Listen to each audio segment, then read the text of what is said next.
इस हदीस शरीफ का तर्जुमा ये है, हज़रत अबू हुरैरा रज़ियल्लाहु अन्हु से रिवायत है कि नबी करीम सल्लल्लाहु अलैहि वसल्लम ने इरशाद फरमाया, जो किसी पर रहम नहीं करता उस पर रहम नहीं किया जाता। रसूलुल्लाह सल्लल्लाहु अलैहि वसल्लम ने इखलास के सिलसिले में जिन बातों पर खास तौर से जोर दिया और आप सल्लल्लाहु अलैहि वसल्लम की इखलाकी तालीम में जिनको खास अहमियत हासिल है, उनमें से एक ये भी है कि आदमी को चाहिए कि वो लोगों के साथ गर्मी और रहमदिली का मामला करे।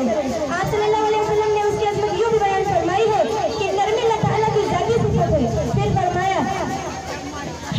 फरमाया कि अल्लाह ताला को ये भी महबूब है कि उसके बंदों का बाहरी मामला और बर्ताव नरमी का हो।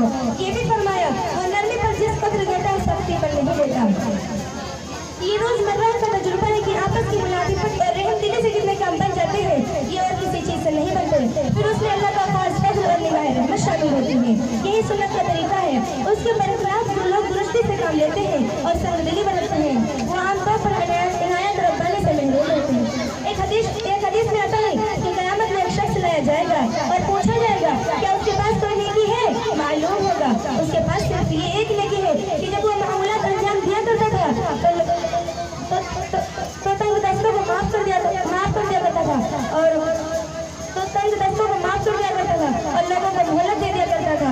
अल्लाह ताला फरमाएंगे कि मैं उससे ज्यादा मेहरबान हूँ, जाओ मैंने उसे माफ किया। एक दूसरे